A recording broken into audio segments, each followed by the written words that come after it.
there is a network of machines, great machines, mechanisms that hiss and throb beneath the mighty peaks of our world, mechanized yet alive.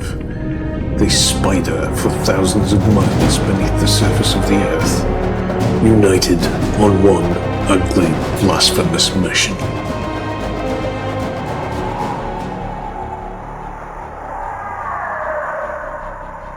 To keep the shadowless ones alive.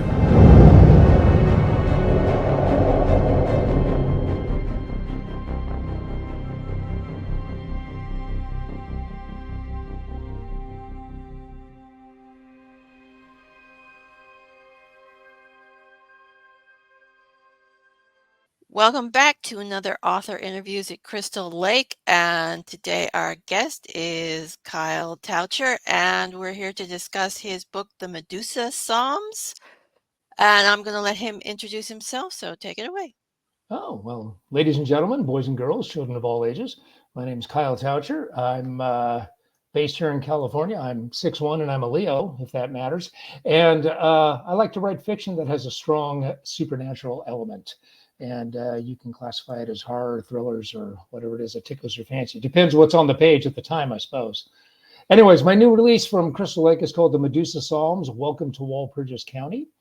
And it's a collection of 10 stories and 2 novellas, and they all take place within or tangential to Walpurgis County. It's a place filled with fallen angels and old curses, pockets of time dilation, and a sinister cult fixated on the end of all things.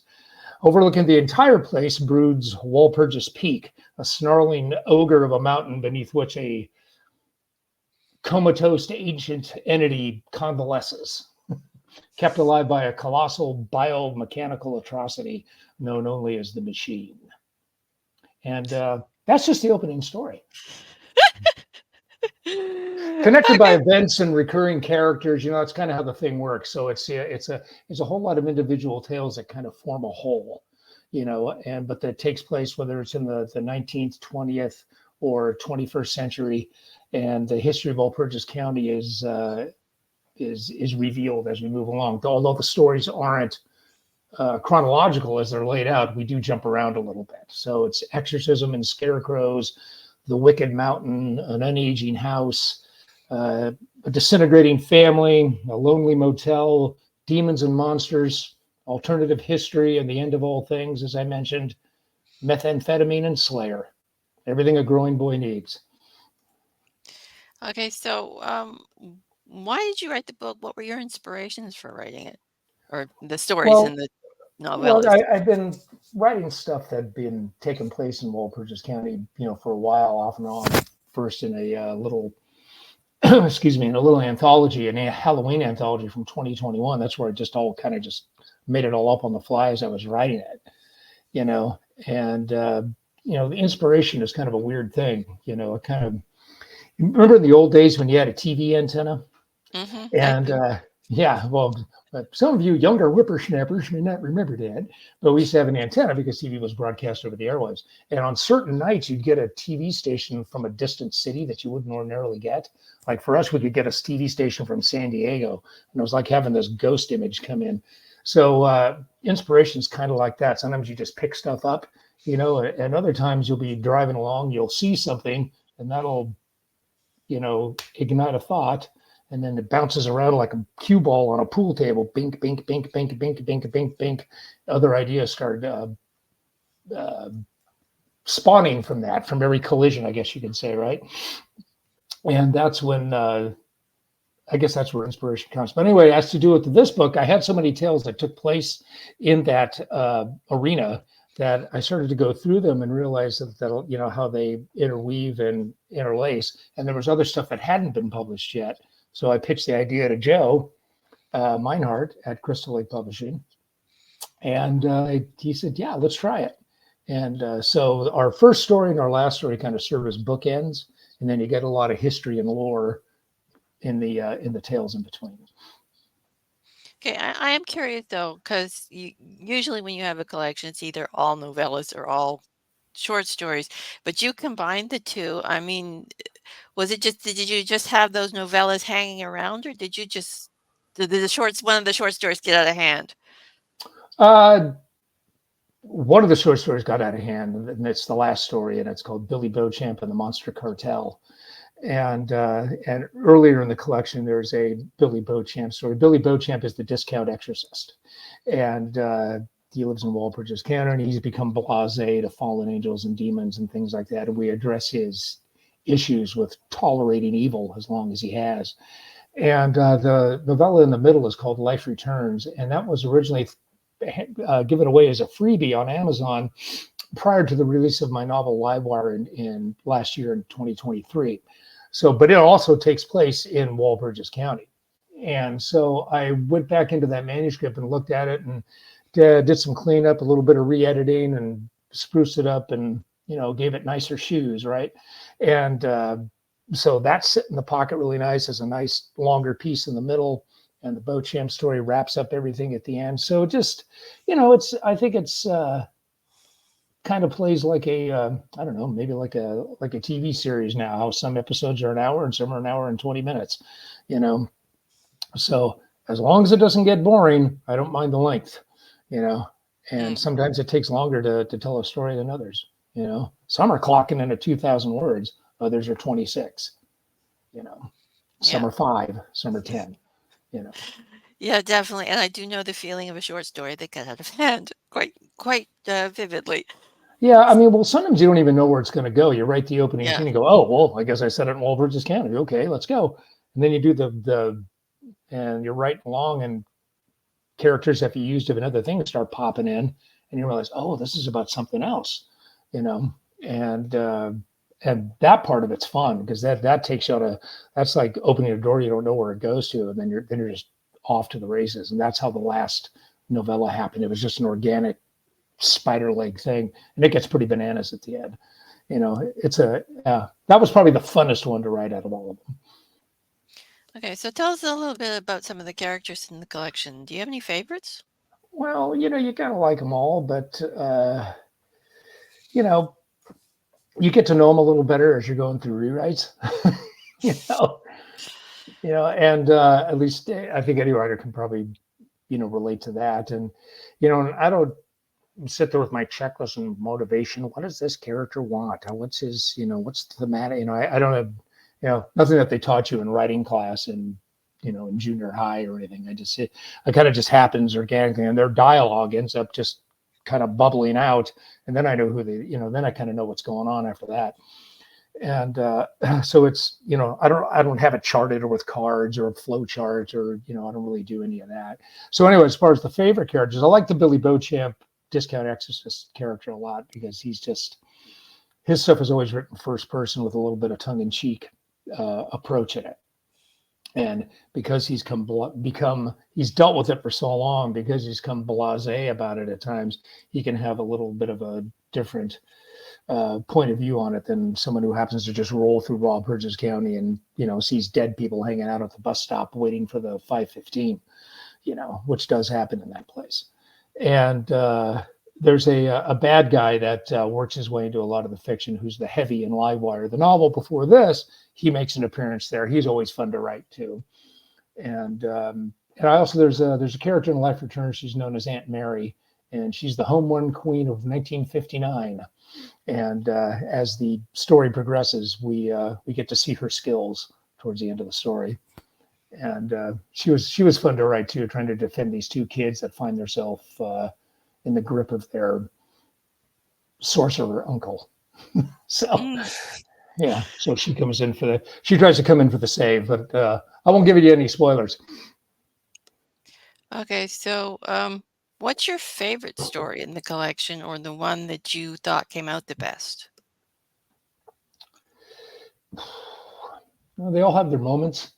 You know, there's one called The Nightman's Last Shift in there, which is really short, but it's really ghastly. And the longer piece, the two longer pieces in there I like, because, you know, you got room to breathe in there while you're writing, you know, and that's kind of the fun of that. You know, at least that's what I like to do, especially if it's flowing. You know, that's the beauty of it. Sometimes it's hard for me, especially through all the shallow water stuff I've done with Crystal Lake, which is get it in 1,500 words or less. I'm coming in at 1497, 1494, and stuff like that every time I send one out to Joe on that, because I'm trying to cram all this into 1,500 words.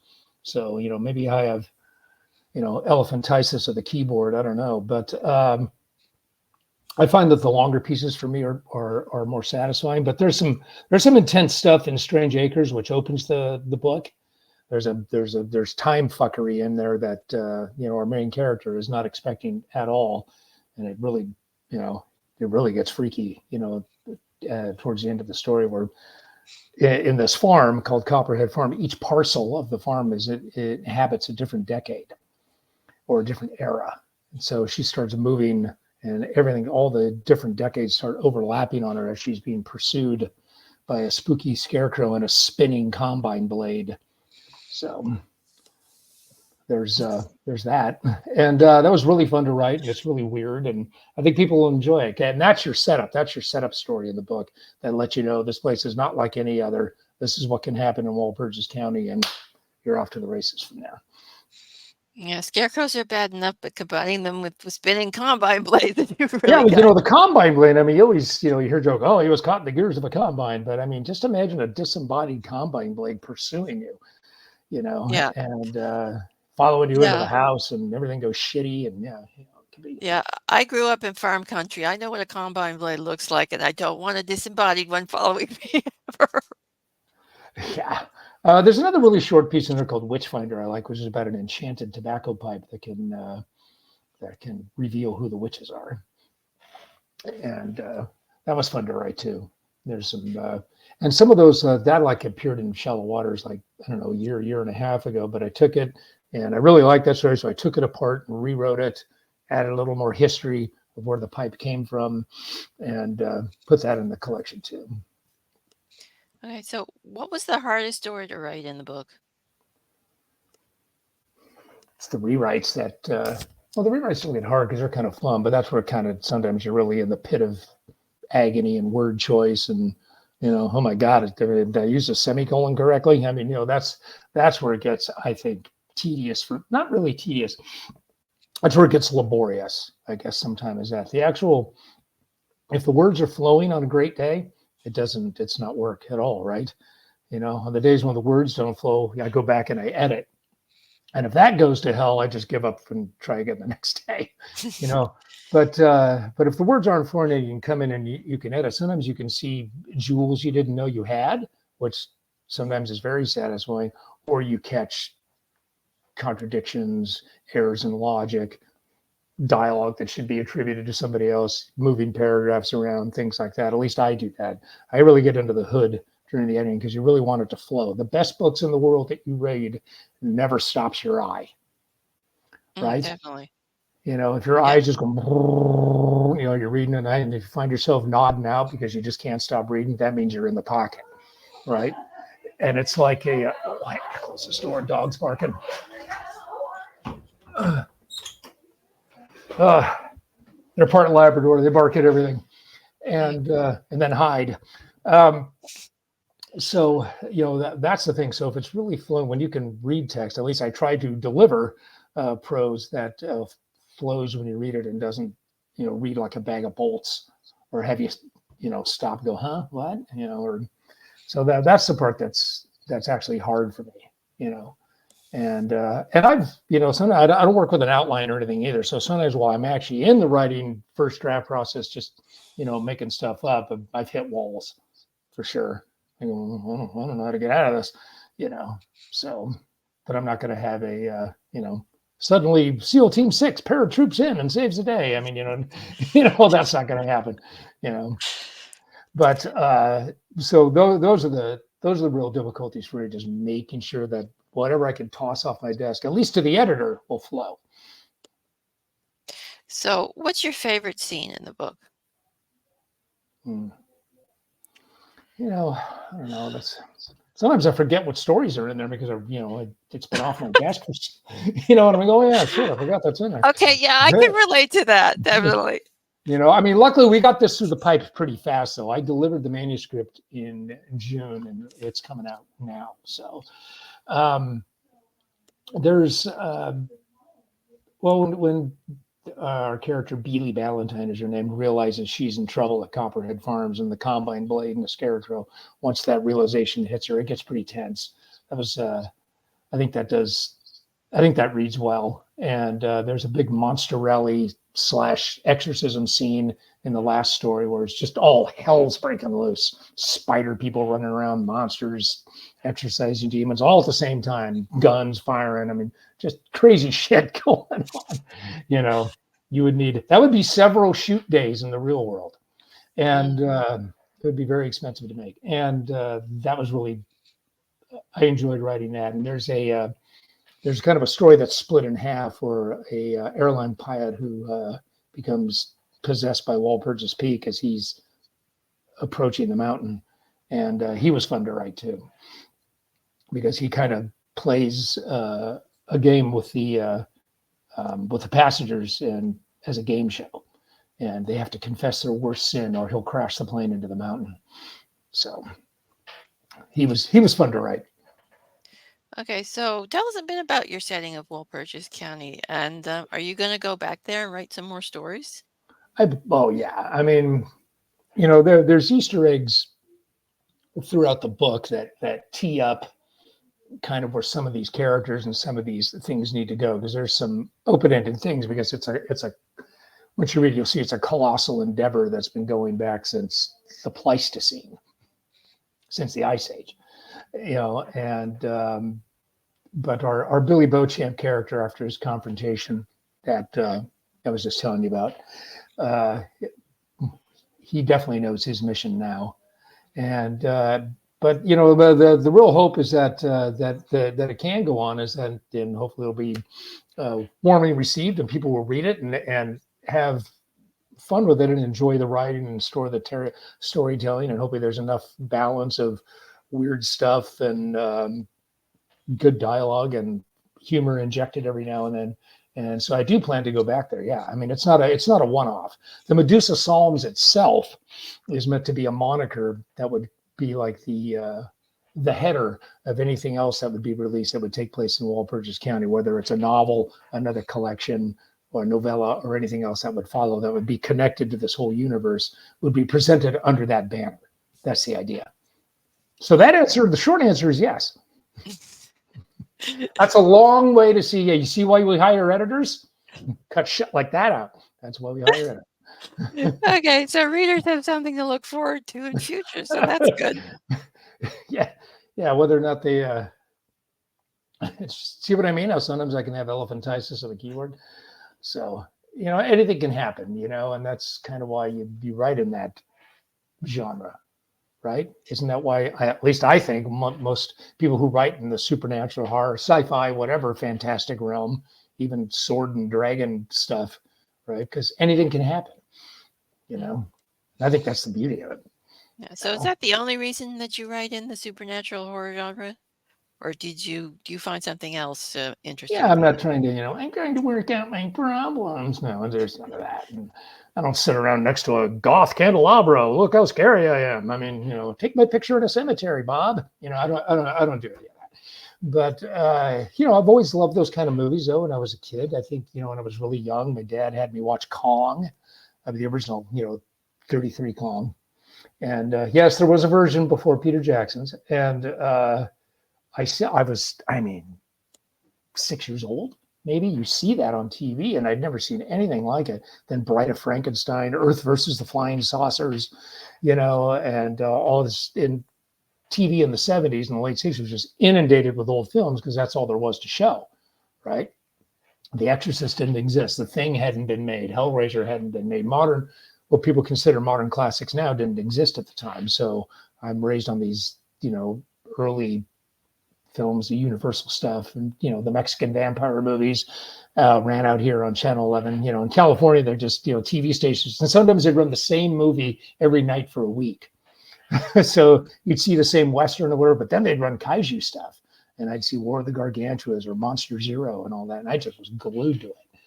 So I was always attracted to that. But I think from an actual writing standpoint, because you could even have personal family drama, and you could have all that kind of stuff in the horror genre, because that's actually part of it, really, right? Because there's betrayal, there's abandonment, there's, emotional strife, not only just tentacles coming out of the basement.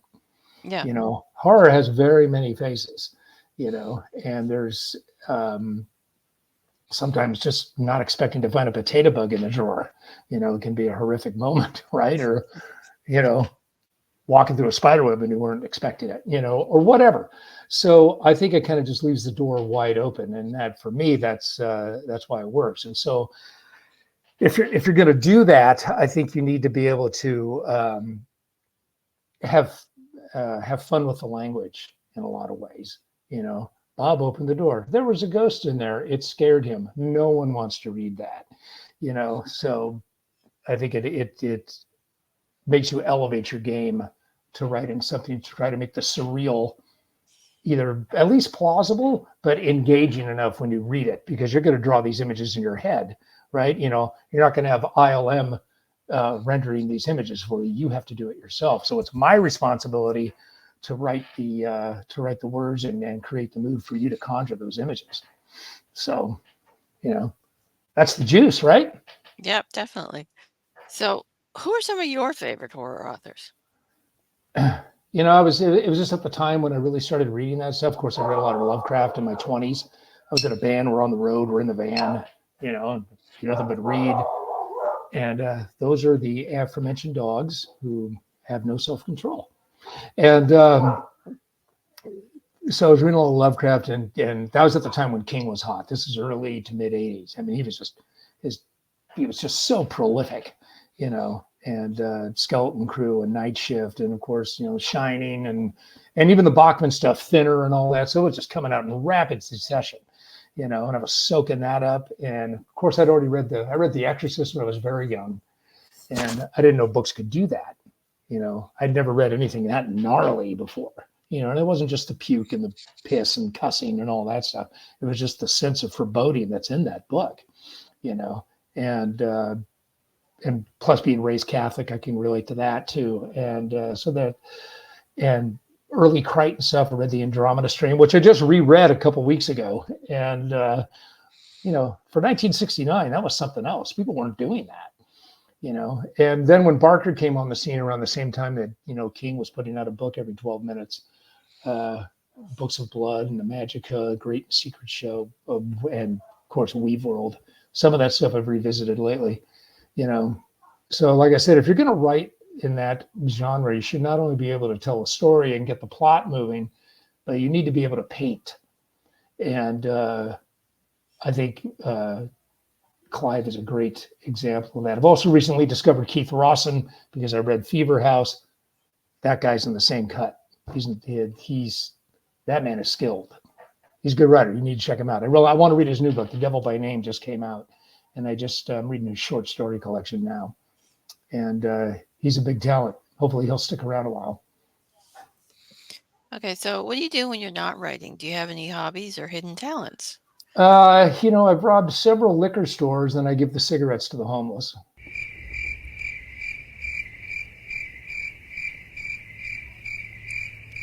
An awkward silence ensues. This is where in post, this is where you put the sound of crickets. Okay, so, but do you have any hobbies? Feel free to laugh at the jokes, no matter how bad they are.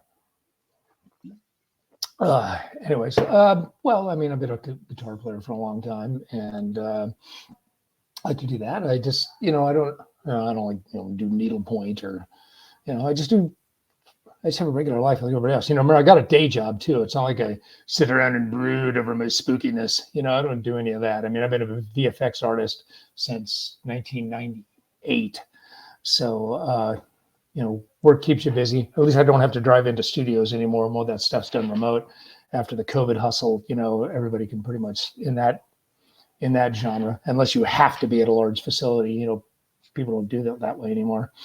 And so that eats up a lot of the time too. So what I really try to do, what do you do in your spare time, is that I try to squeeze in writing time or editing time or doing what I have to do to get this launched, because I can do this into my 80s, right? I'm aging out of the VFX business. I'm 62 years old, and I'm old and expensive. And there's always some 30-year-old who's going to do it at half the price, right? They don't have my experience, but, uh, so at least with writing, I couldn't write the way now at my age, at 40. I couldn't have done it at 30, and because I've lived longer and I've done more and I've had more experiences, I've met more people, and you have more instincts about people and everything. So, so whatever free time I have, I try to inject it into this as much as possible in between robbing liquor stores. Okay, so tell us about some of the other books you've written. Well, last year one called Livewire came out, and it's a it's kind of a cosmic horror action thriller type thing. And Crystal Lake put that out in July of 23. And I'll tell you, after you read that, if you go down the highway and you see those large steel electrical towers, those gigantic 150-foot things, you'll never look at them the same way again. And there's a tangential connection from that book to this one, because there are some overlapping characters in it. It doesn't take place specifically in Walpurgis County, like this book does, but there is character overlap, and the our main bad guys in this, Medusa Engineering, they're working their way through the story in the Walpurgis County book too, in the Medusa Psalms. So Walpurgis County cannot be found on any map, and if you've lived there and have been allowed to leave, you have a tendency to forget that you live there, but there are some people who have been allowed to leave the purg that do remember. And those people are the genesis of a lot of future stuff, stuff to have to hope to have out. See what robbing liquor stores does to you in the future, and those things are being written now. Okay, so what's your next project? Are you working on anything? Well, yeah, what I just talked about is that Yeah. these characters who live there, and Billy Beauchamp, Discount Exorcist, is kind of like that. He doesn't live there anymore, is what you'll see in the final story, but he never forgot the purg. And in a novel I'm writing now centers around someone who's beginning to remember that he did, and that's while he's in the middle of a murder investigation. And I also have there's a kind of a cosmic horror Western thing that is ready for the editor now. And it's actually the first novel I wrote before Livewire, but it's gone through like 5 drafts. And now that the mythos and the universe and everything like that has evolved so much in the last 4.5 years or so, this book needed to have, and my writing got better, I like to think too, that this book needed, upgrades and rewrites and re-edits in order to bring its quality level up to where I would like it to be. And so it takes place like in the 1880s in Montana, and there's a mountain they have to deal with as well.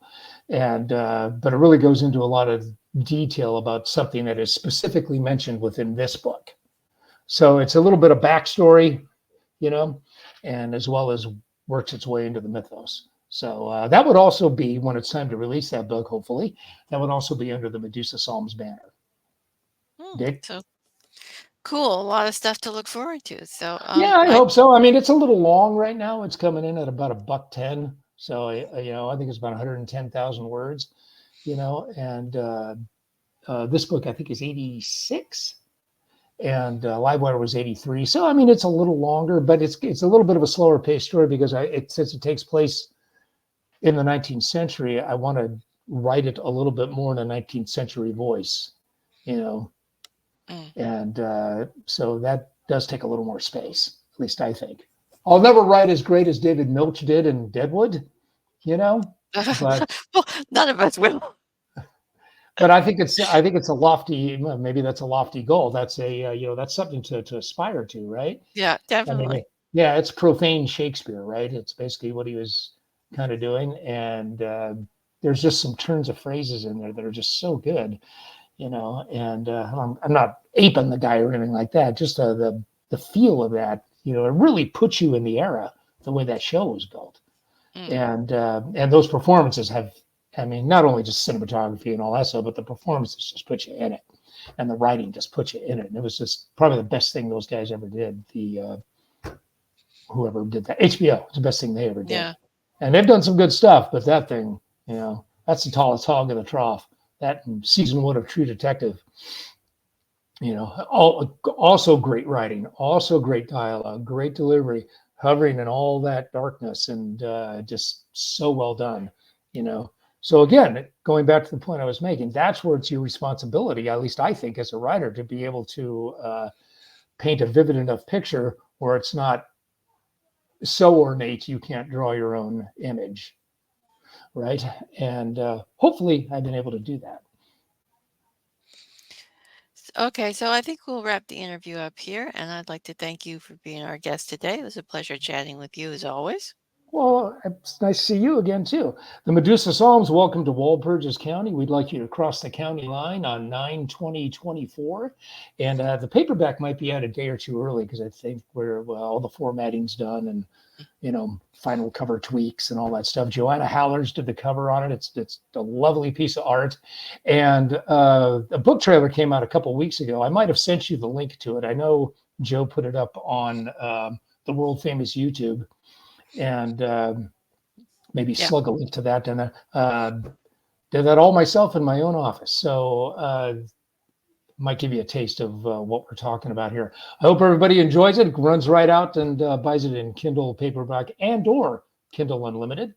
And that'll be out next Friday on the 20th. And hopefully I'll see some of you at AuthorCon at St. Louis at I think it's at the Marriott by the St. Louis airport for Scares That Care. So we'll be there Friday through Sunday, and we'll have a table there. And I'll be the guy with the befuddled look on his face with a bunch of Kyle Toucher books on the table. And follow me at X at Kyle Toucher, KYLETOUCHER. Ask for it by name. And it's good speaking to you, Anita. And I hope you have a fabulous afternoon in beautiful downtown Nova Scotia. Okay, and you can find the link to I almost said Livewire. You can find the link to the Medusa Psalms in the description. So go and buy it. Okay. Yes, you can, and you can scoop up Livewire while you're at it too, and just have an entire weekend with me. Then call me up, and we'll go rob a liquor store. See, call back. See how those jokes keep. I'm gonna keep telling that joke till I get a fucking laugh out of it. So. Okay, and that's it for this episode. And bye for now. All righty, we'll see you.